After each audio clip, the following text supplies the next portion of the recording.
Jangan biarin orang yang dikontrol sama ketum partainya seperti Ganjar Pranowo menjadi Presiden Indonesia ke-8.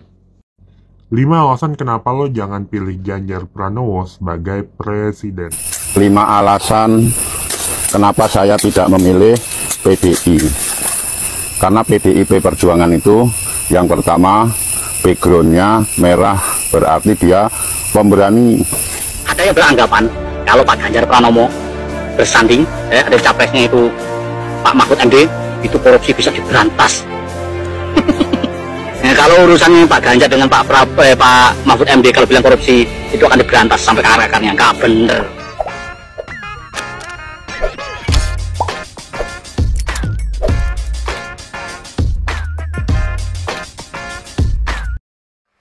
Jangan biarin orang yang dikontrol sama ketum partainya seperti Ganjar Pranowo menjadi Presiden Indonesia ke-8. 5 alasan kenapa lo jangan pilih Ganjar Pranowo sebagai Presiden.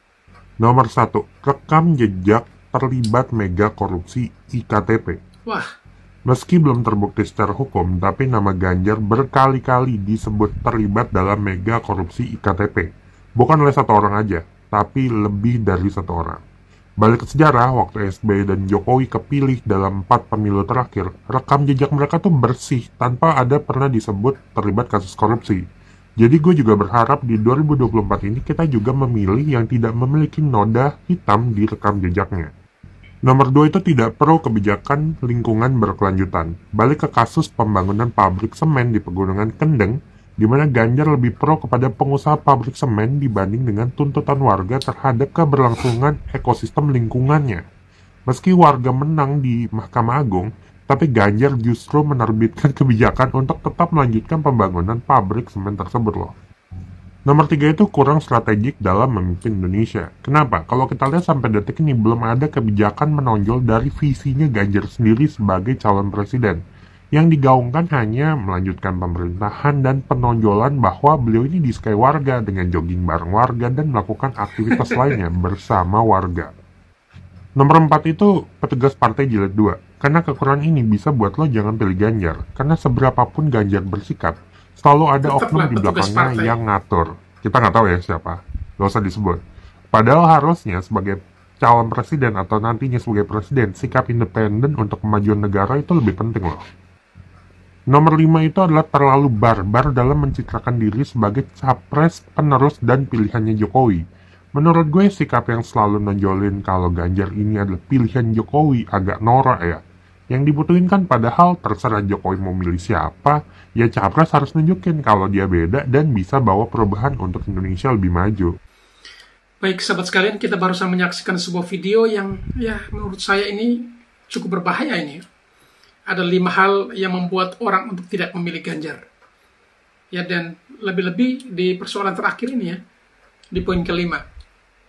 Ya, justru Ganjar dikatakan bahwa sering menonjolin Presiden Jokowi ya, dan dianggap sebagai orang yang melanjutkan, yang bakal melanjutkan karya-karya Jokowi.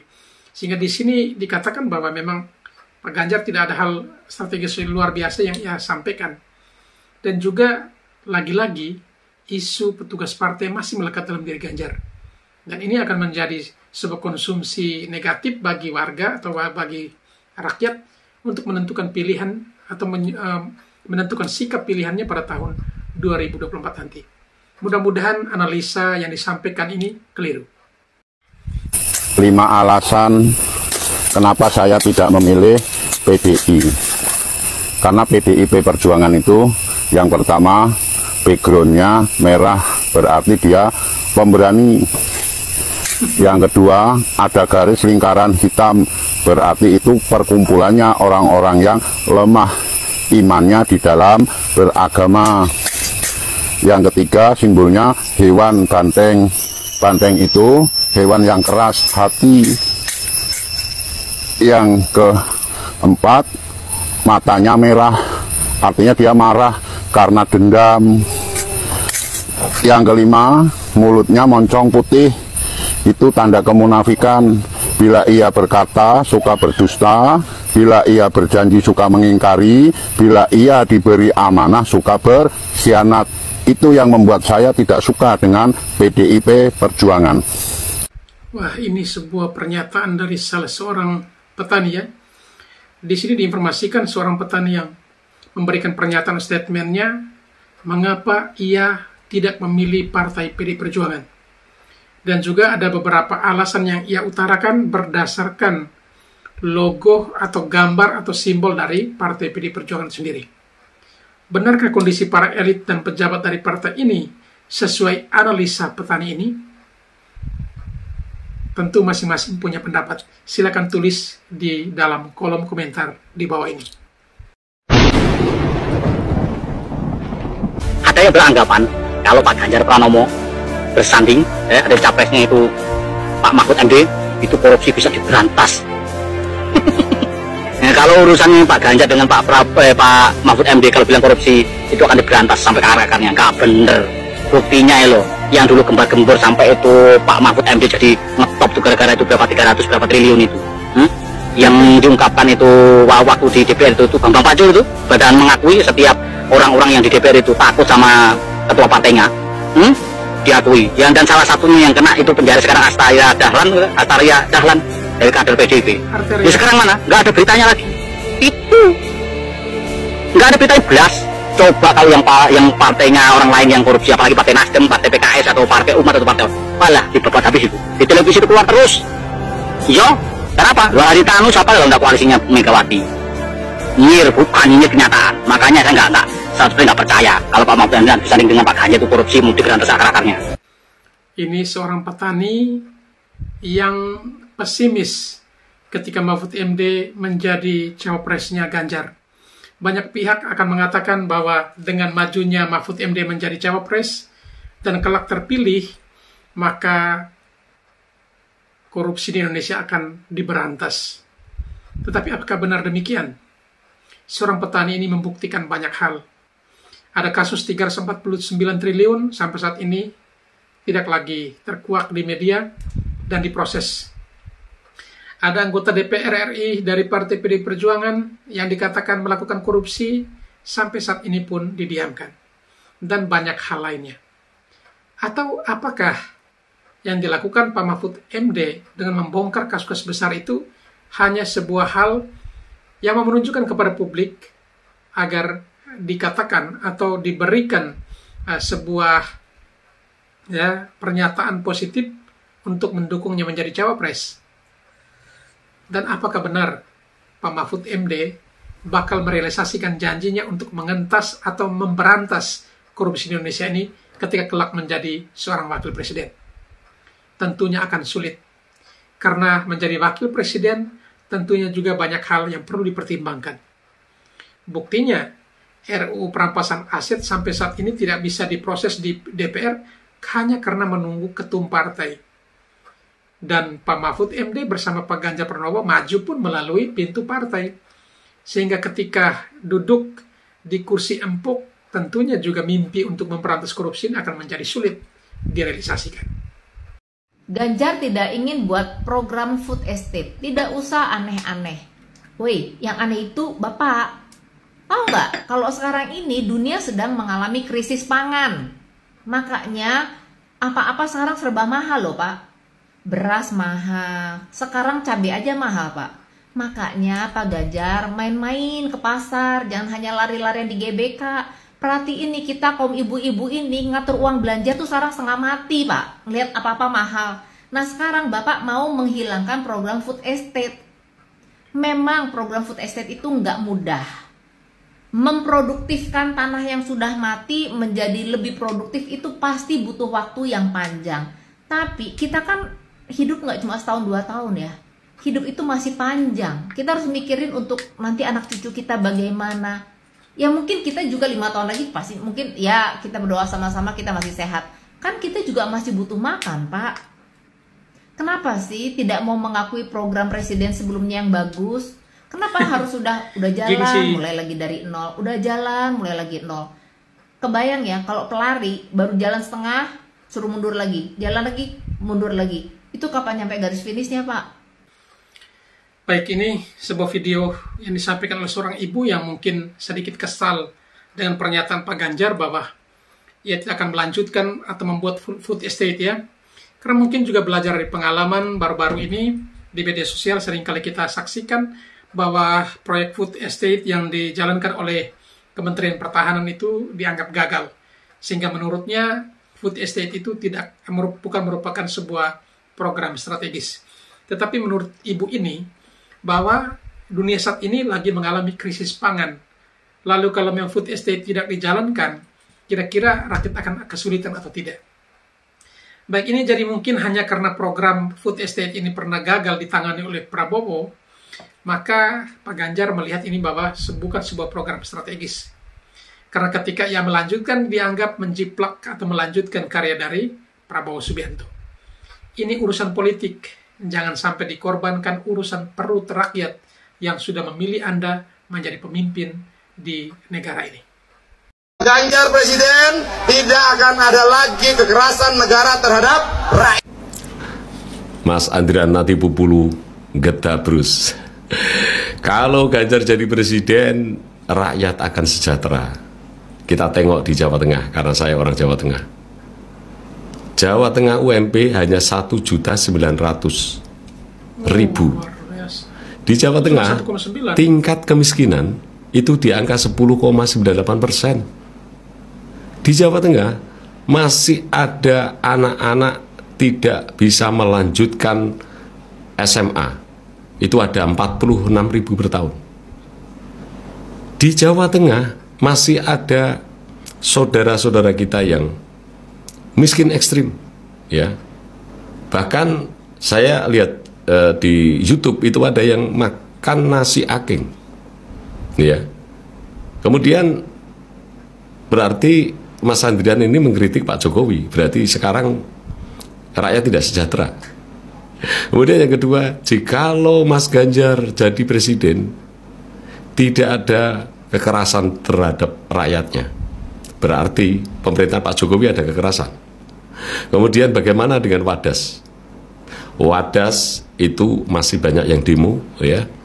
Kemarin ada 60 KK, kemudian mereka ini ada kekerasan, ya. Penanganannya saya kira gubernur harus tanggung jawab, ya. Dan sampai hari ini kayaknya belum selesai juga. Kemudian apakah kritikan ini dialamatkan ke Pak Joko Widodo selaku presiden, menganggap bahwa sekarang ada kekerasan, ya? Apakah Mas Andrian Natipupulu sekarang sudah mulai mengkritik Pak Joko Widodo yang notabene adalah satu partai dengan Mas Andrian? Ya, saya tidak yakin kalau Mas Ganjar Pranowo jadi presiden, apa yang disampaikan Mas Andrian itu bisa terrealisasi. Saya kira Jawa Tengah masih banyak permasalahan, ya, yang kemudian harus kita nilai adalah rekam jejak, ya. Dan saya meragukan apa yang menjadi pernyataan Mas Andrian Natipupulu. Dan sekarang ini masyarakat sudah tidak memerlukan lagi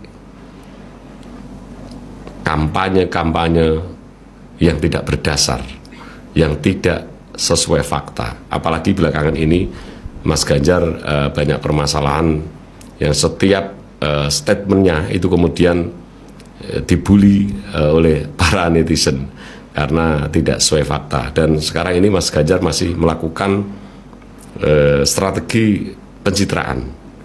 Rakyat sekarang sudah tidak mau lagi, terutama anak-anak Gen Z ini sekarang mereka sudah bisa menilai siapa pemimpin yang sebenarnya berpihak pada rakyat dan siapa pemimpin yang hanya petugas partai. Saya bangga menjadi bagian dari pendukung Prabowo Subianto.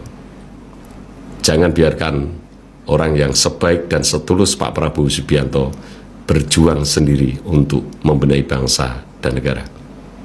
Satu komando, Prabowo Presiden Republik Indonesia tahun 2024, satu kali putaran. Thank you. Wah, ini luar biasa, ya.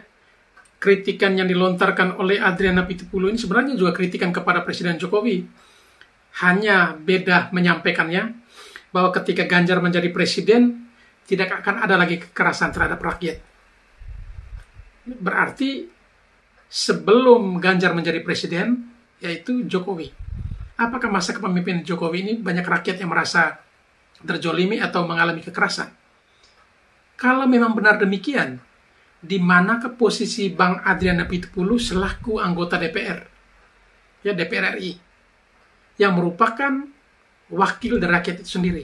Kalau rakyat yang sendiri mengalami kekerasan, mengalami kemiskinan ekstrim dan luar biasa, di mana posisi Bang Adrian selaku orang yang dipercayakan rakyat untuk duduk di kursi empuk yang berbicara tentang nasib bangsa dan negara ini? Jadi, mengapa baru sekarang dikritik?